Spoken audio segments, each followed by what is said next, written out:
बीड जिल्ह्यातील अंबेजोगाई येथील योगेश्वरी मंदिरात मार्गशीर्ष महोत्सव 26 नोव्हेंबर पासून सुरू असून 29 नोव्हेंबर रोजी हरिभक्त परायण जनाताई राख यांनी आपल्या कीर्तनातून स्त्री भ्रूण हत्या करू नका तसेच बेटी बचाव बेटी पढावचा संदेश दिलाय।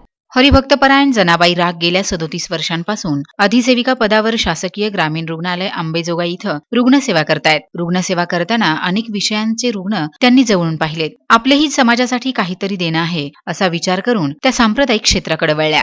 गेली 10 ते 12 वर्षांपासून कीर्तन प्रवचनातून स्त्रीभ्रूण हत्या, व्यसनाधीनता एक आव्हान, वृद्धाश्रमाची वाढणारी संख्या, सासू सुनेचं नातं या विषयावर समाज प्रबोधन करतायत। अनेक व्यसनाधीन युवा पिढीला सात्विक मार्गाला नेण्याचं काम त्यांनी केलंय। 29 नोव्हेंबर रोजी योगेश्वरी मंदिरात मार्गशीर्ष महोत्सवानिमित्त कीर्तनातून भावनिक उपदेश करताना त्यांनी सांगितलंय की दिवसेंदिवस मुलींची संख्या कमी होतीये, स्त्रीभ्रूण हत्या वाढतीये। प्रत्येकाला वाटतंय की मुलगा वंशाचा दिवा आहे, पण मुलीकडे सकारात्मक दृष्टिकोनातून पाहिलं तर सासर आणि माहेर या दोन्हीकडील 21 कुळांचा उद्धार करते। जेव्हा सून सासू सासऱ्याला आई वडिलांचा दर्जा देईल त्याच वेळी वृद्धाश्रम बंद पडतील आणि मुलांनीही व्यसनाच्या अधीन न होता सत्संगाकडे लक्ष वेधलं तर स्वतःच्या पिढीसोबत येणारी पिढीही चांगली घडेल। एक मुलगी उद्याची बहीण, आई, आजी, पणजी होते। 42 कुळीचा उद्धार करताना आणि समर्थपणे पुरुषाच्या खांद्याला खांदा लावून संसाराचा गाडा ओढत प्रत्येक क्षेत्रात उल्लेखनीय कामगिरी करते। आपण मात्र स्त्रीभ्रूण हत्या करताना थोडाही विचार करत नाही। आजच्या युवा पिढीला सत्संगाची गरज आहे, कारण व्यसनाधीन पिढीला योग्य मार्गाला लावण्याची ताकद सत्संगात आहे। तेव्हा स्त्रीभ्रूण हत्या करू नका, आई वडील हेच दैवत समजा, सासू सुनेचं नातं मायलेकीचं निर्माण करा असा भावनिक उपदेश कीर्तनातून केलाय। यावेळी बहुसंख्य महिला उपस्थित होत्या।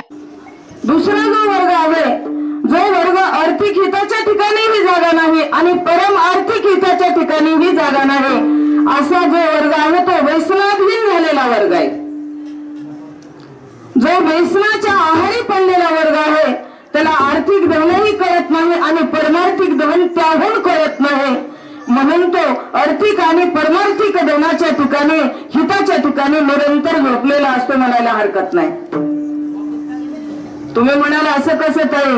हो असंच आहे, कारण बाप दादाजींनी वाढ वडिलांनी जी संपत्ती कमावलेली असते महाराज, ती संपत्ती पूर्ण या व्यसनाच्या पायी घालतो, नव्हे नव्हे आपल्या धर्मपत्नीचं मंगळसूत्राला सुद्धा हात घालतो, एवढी त्याची व्यसनाधीन झाल्यामुळे अवस्था होऊन जाते। म्हणून तो आर्थिक आणि परमार्थिक हिताच्या ठिकाणी जागा नाही। पण तिसरा जो वर्ग आहे तो वर्ग आर्थिक हिताच्या ठिकाणी तेवढा जागा नाही, पण परमार्थिक हिताच्या ठिकाणी मात्र निश्चित जागा आहे, तो संत वर्ग आहे। मग हा जो संत वर्ग आहे, हा संत वर्ग स्वतःच्या हिताच्याच ठिकाणी जागा नाही, पण जगताला उपदेश करत जाणारा हा वर्ग सुद्धा जगाला उपदेश करण्यासाठी निरंतर जागा आहे। म्हणून हा वर्ग हा संत वर्ग आहे। जेव्हा सहज जरी सामान्य जीवाजवळून गेला तरी काय सांगतो? सहज बोलणे हित उपदेश करोनी सायास शिकविती, काय देऊ अशी भावे उतराई, ठेविता हा पायी जीव थोडा। कारण हे निरंतर आपल्याला जागा करतात, कुठल्या हिताच्या ठिकाणी? परमार्थिक हिताच्या ठिकाणी जागा करतात। म्हणून काय देऊ अशी भावे उतराई, अशा ठिकाणी जो वर्ग स्वतः जागा आहे, स्वतः वर्ग जो जागा आहे आणि इतरांना जो जागा ठेवतो, हा संत वर्ग आहे। आणि हा संत वर्ग ज्या कुळामध्ये जन्माला आलेला आहे त्याच्या माता पित्याला तुकोबाराय प्रथम चरणामध्ये काय करतात?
देत आहेत. खरं पाहिलं तर सात्विक बनण्यासाठी स्वतःलाच कष्ट करावं लागतं, तेव्हा सात्विकपणा किंवा संत बनत असतं. उदार मुलगा जन्माला येण्यासाठी पितेच्या पुण्याची गरज आहे.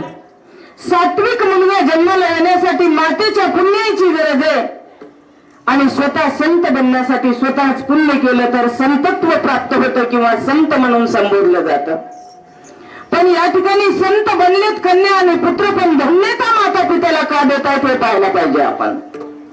कारण शुद्ध बीजापोटी फळे सार गोमटी. जर माता कयादूकडे आपण जर पाहिलं तर हिरण्य कश्यपाच्या वंशामध्ये जन्माला आलेला भक्त प्रल्हाद आपल्या सर्वांच्या लक्षात येईल. महाराज, भक्त प्रल्हाद हा भक्त बनण्यासाठी हिरण्य कश्यपाचे पुण्यही कामाला आले नाही, माता कयादूची पुण्यही कामाला आलेली. ज्या माता कयादूला गर्भधारणा झाली त्यावेळेला इंद्राला समजलं की आपला कुणीतरी शत्रू जन्माला येणार आहे आणि या शत्रूचा निपांत केला पाहिजे, म्हणून या माता कयादूचं हरण करण्याचं ठरवलं. त्यावेळेला आमच्या नारदांच्या कानावरून गोष्ट गेली आणि माता कयादूला नारदांनी आपल्या कुटीमध्ये झोपडीमध्ये आणलं आणि माता कयादूच्या कानावर नारदांचं भजन पडलं, नारायण नारायण नारायण.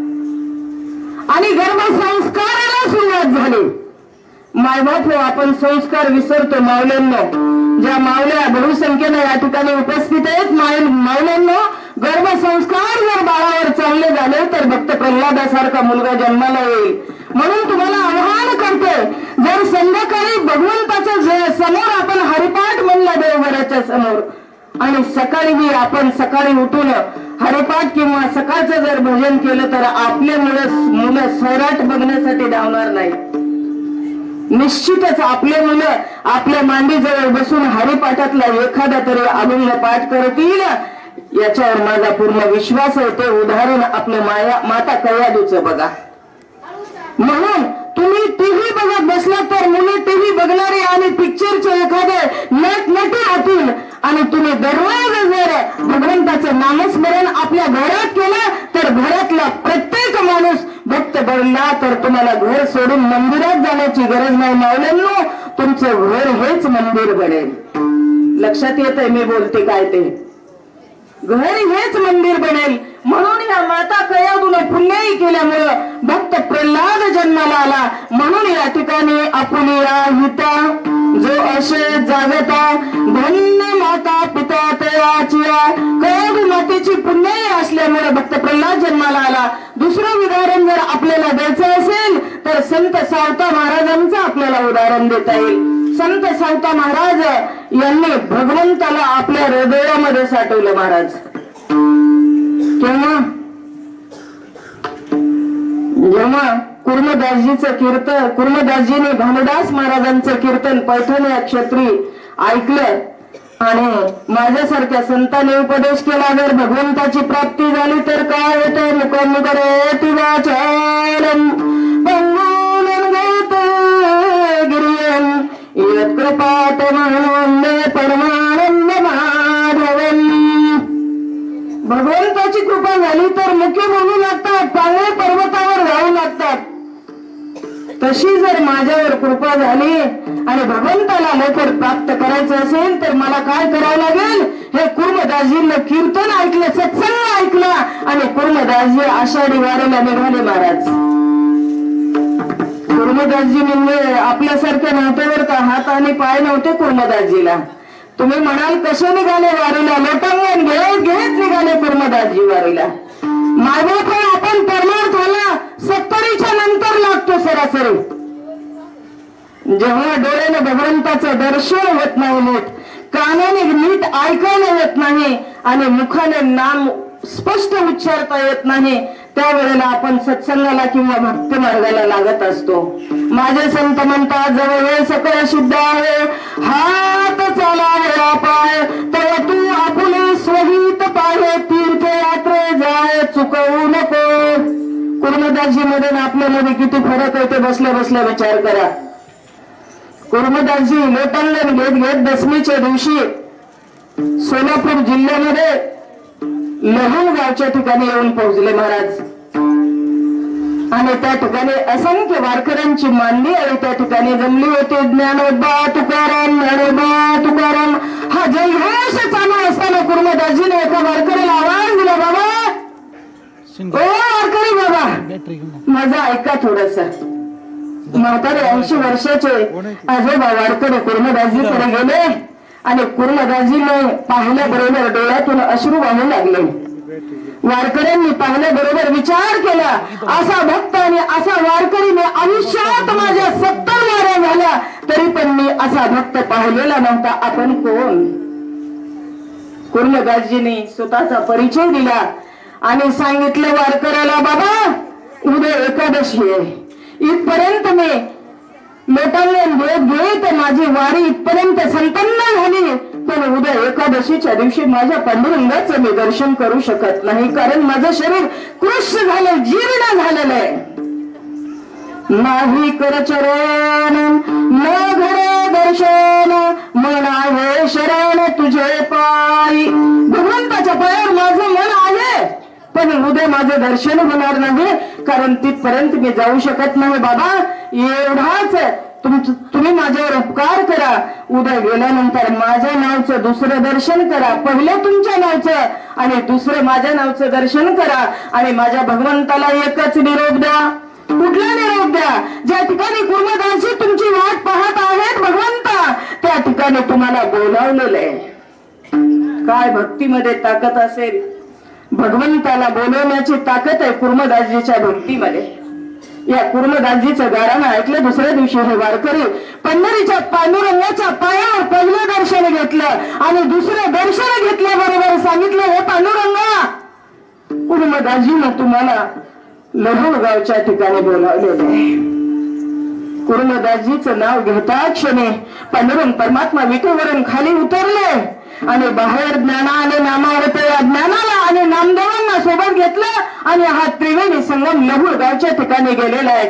त्या ठिकाणी कुर्मदासजीला पाहिलं आणि भगवंताच्या डोळ्यातून अश्रुपात करत भगवंताने कुर्मदासजीचं डोकं आपल्या मांडीवर ठेवलं आणि आपल्या पितांबराने कुर्मदासजीला स्वच्छ केलं, धूळ पुसून काढले.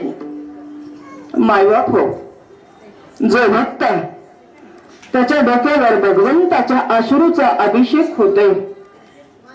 या भक्तीचा महिमा किती सांगू.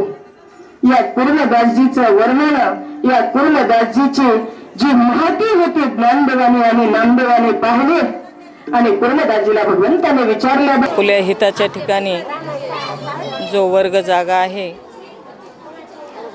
त्या वर्गातल्या माता पित्याला तुकोबारायांनी या अभंगामधून धन्यता दिली.